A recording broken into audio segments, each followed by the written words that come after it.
Isa ang palabas na ito sa pinanood ko nung medyo bata pa ako. Sa isip-isip ko makatutulong ito kung sakasakali na malagay nga sa bingid ng panganib ang buhay ko. 2007 unang lumabas ang artikulo laban sa sinasabing fake na show na ito. Ngunit gaano nga ba katotoo na hindi totoo ang itinuturo nitong si Man vs. Wild? Episode 5, Season 1. Sa artikulong ito isinulat ang mga kabayong ipinakita sa kuhang ito ay hindi totoong mga wild o yung mga tipo na mailap na mga kabayo. Ang paglalakad din nitong si Bear Grylls di umano sa aktibong bulkan ay gawa lamang sa smoke machine na kanilang inarkilahan upang magmukha na may usok siya na nilalakaran. Isa-isang hinimay ng mga tao kung gaano nga ba katotoo na hindi totoo ang sinasabi ni Bear Grylls. Sa isang artikulo may nakasulat na nagsasabi na si Bear Grylls ay isang tagapagligtas na sumo-shortcut. Ito ay isinulat ng ika-24 ng July ng taong 2007.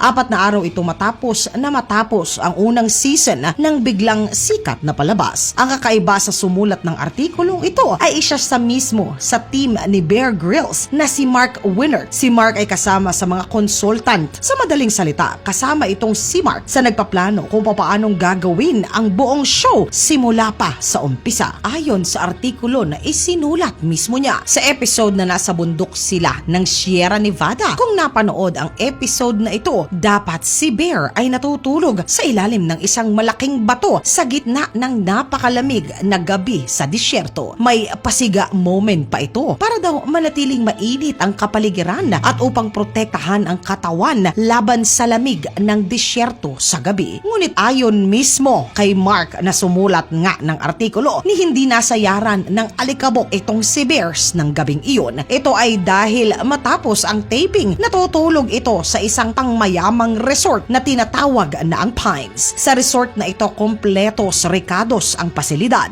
Hindi na kinakailangan upang maging maayos ang magiging bakasyon ng isang tao. Meron itong telebisyon, malambot na kama, meron itong chiminiya at malaking swimming pool kung sakasakaling kailangan na mag-relax. Isa pa sa kinuwento nitong si Mark ay nang magising ito sa kampong ginawa niya na hindi naman daw niya talaga na tinulugan, ay makikita na ito ay sinasabi niya na mayroong mailap na mga kabayo na malapit sa lugar niya. Bago ito ay sinubukan pa niya na amuhin bago ito ay kanya na sinakyan. Dahil dito mas nayamot ang mga totoong nakaalam na mga manonood. Ayon sa isang post mula sa Reddit na ang kabayong sinakyan niya ay hindi naman totoo na maiilap. Inerkilahan lang pala ito sa isa sa malalapit na mga rancho at hindi ito totoo. May mga tao pa na hindi mapigilan na sabihin na ang totoo nilang mga karanasan. Ayon kay Steve na ang totoong mailap na kabayo ay hindi ganyang kalinis at makintab ang buhok. Marami daw silang mga kalbo sa katawan at hindi ito maaaring basta lamang lapitan upang sakyan. Dagdag ng poster na pang-aliw ang post ni Bear Grylls at ito ay malayong malayo sa katotohanan. Sa Season 1 Episode 9 naman, sa episode na ito dapat ay nasa disyerto ito sa Nevada at sinusubukang makaligtas at itinuturo nito sa madla kung papaanong mabubuhay sa ganito na sitwasyon. Ngunit lumabas mga katilagalog na nasa Hawaii pala ito at doon kinukunan ang episode. Wala po sa Nevada. Ni hindi ito nalamigan sa gabi dahil ito ay natulog ng komportable sa kama ng isang malapit na hotel. Sa parehong episode na ito makikita si Bear na gumagawa ng isang balsa na kanyang sasakyan. Papunta daw dapat ay sa kaligtasan. Kasama pa dito ay ang lambat na malakast away ang datingan. Ngunit ayon naman sa dating consultant pa rin na si Mark, inutusan sila ni Bear na kasama ang mga staff na bumuo ng balsa habang pinanonood nito sila. Saka inutusan niya muli sila na dismantelin ito upang makita sa kamera at telebisyon na muli binubuo niya ito ng mag-isa. Sa Season 1 Episode 5, sa umpisa nito ay makikita si Bear na naglalakad daw sa isang aktibo na bulkan. Makikita sa kuhang ito ang dapat ay ang inilalabas na nakalalasong sulpura ng aktibo aktibo na bulkan. Ngunit matapos ang show, mismo ang safety instructor nito ang naglabas ng pahayag sa publiko. Ayon sa kanya na ang puting usok na dapat ay ang nakalalasong hangin na sulpura na lumalabas galing sa kailaliman ay hindi totoong galing pala sa mismong bulkan. Sa halip po, ito ay usok na inilalabas na smoke machine na kanilang inarkilahan. Ang matindi na ang sinasabing apoy na tunaw na mga bato sa totoong buhay ay kapag tinapakan ni Bear Grylls, siya ay sigurado na magliliyab. Kaya naman hindi ito safe para sa kanya. Kaya naman gumawa sila ng peking tunaw na bato sa pamamagitan ng paggamit ng baga na uling na daladala mismo ng team sa palabas na Man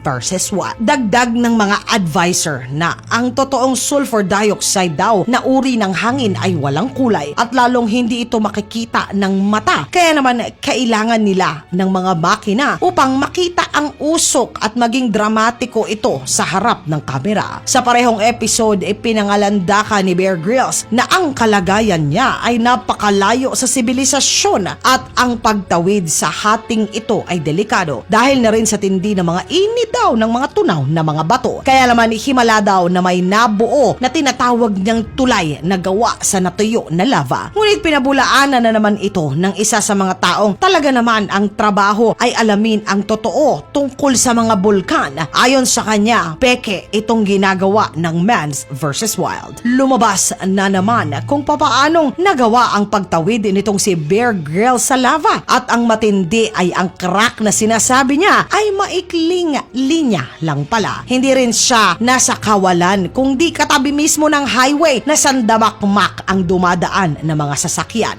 Kasama sa in-upload ay ang nakasaad na kadalasan wala sa mismong lugar ang kinukuhanan nila sa segment nila. Hindi ito sa bundok, hindi rin sa kagubatan, hindi rin sa bulkan. Lahat ito kadalasan ay puntahan lamang ng mga turista. Ayon sa mga nakapunta sa lugar, 100 metro lamang ang mga sinasabi nitong bundok at kagubatan niya na tinatawid. Nilalakad lamang daw niya ito at madalas nila napuntahan. Ayon sa kanya na niloloko ni Bear Grylls ang mga tao. Sa season 1 po, episode 13, kasama ni Bear Grylls ang survival na expert na si Nick Vrumans. Ito ay nangkunan nila ang episode na ito sa ilang bahagi daw ng Australia. Hindi nakatiis at talaga namang inamin nito na totoong scripted nga ang show nitong si Bear Grylls. Ayon kay Nick na siya mismo ang gumawa ng tirahan ni Bears, hinanapan niya pa ito ng ahas para lamang ito ay ligtas niya na makain. Sa episode makikita na kinitlan niya ng buhay ang ahas, ngunit dalawa pala ito. Ang isa na hinambalos niya upang kanyang mapaslang ay talaga namang wala ng buhay dahil nasa gasaan na ito sa kalsada at kinuha lamang ng kasama niya. At ang isa naman pala ay alaga sa zoo at hiniram nila. Niayaw nitong lumapit sa buaya kaya kailangan pa daw nila nagawaan ng paraan para daw kunyari ay malapit siya sa buwaya, gayong malayo naman pala ito na talaga. Nagulat siya sa kinalabasan matapos na ito ay makuhanan at dahil sa tindi ng ibinabato sa kanya ay binigyan itong si Bear Grylls ng tsansa na sagutin ng mga tao sa live na interview kung saan hindi rin nakatulong ang mga sagot na sinasabi niya. Ito ay dahil hindi naman niya sinagot ang kahit na ano sa tanong, sa halip sali-saliwag ang kanyang mga sinasabi. Hindi nagtagal naglabas ito ng paumanhin kung sa tingin ng mga manunood ay tila ba daw sila ay hindi naging totoo sa palabas na kanilang iniere. Kaya naman sa huli ipinangako niya na magiging 100% ng magiging totoo na daw sila. Ngunit tila ba huli na wala nang naniniwala sa segment na ipinalalabas niya. Isa sa mga nag-comment ay nagsabi na kung meron itong nais na makasama sa isang lugar ay walang iba kung hindi itong si Bear Grylls dahil malamang daw nakasama nito ang kanyang buong grupo at malamang na malibre pa siya ng hotel na kanilang titirahan. Ngunit mas lumala pa ang lahat nang sa isang episode makita na si Bear Grylls ay pinipiga ang dumi ng isang elepante at iniinom ang tubig na laman nito. Isang totoong survival na eksperto ang nagbigay ng reaksyon dito. Ito ay ang Canadian na si Les Stroud at kanyang sinabi sa kanyang show na Survivor Man na lahat halos ng itinuturo sa palabas ng Man vs. Wild ay hindi totoo. Peke ang lahat na ito. Imposible daw na mapiga ang dumi ng elepante at saka inumin. Ayon sa kanya na malamang na binasa muna ito ng bote ng tubig pakikinig ng crew bago kinuhanan ng kamera ang ginagawa niya. Dagdag nito na kung gagawin ang mga tinuturo ni Bear Grylls ay malamang na mas mapapasama pa ang isang tao, lalo na sa oras na kritikal ang kinalalagyan na sitwasyon. Kaya mas maigi daw na wag daw itong gagayahin at wag na gagawin. Mga katinagalog ko, ano po ba ang tingin ninyo sa show na ito? Isa po ba kayo sa naniwala sa kanya katulad ko, o alam na ninyo mula pa sa umpisa na talagang imposible ang mga sinasabi niya? Isulat po ang inyong saloobin sa comment section sa ilalim upang sama-sama naman po na ito ay ating basahin. Mga katinagalog ko, maraming salamat po sa pagsama ninyo sa segment natin sa araw na ito.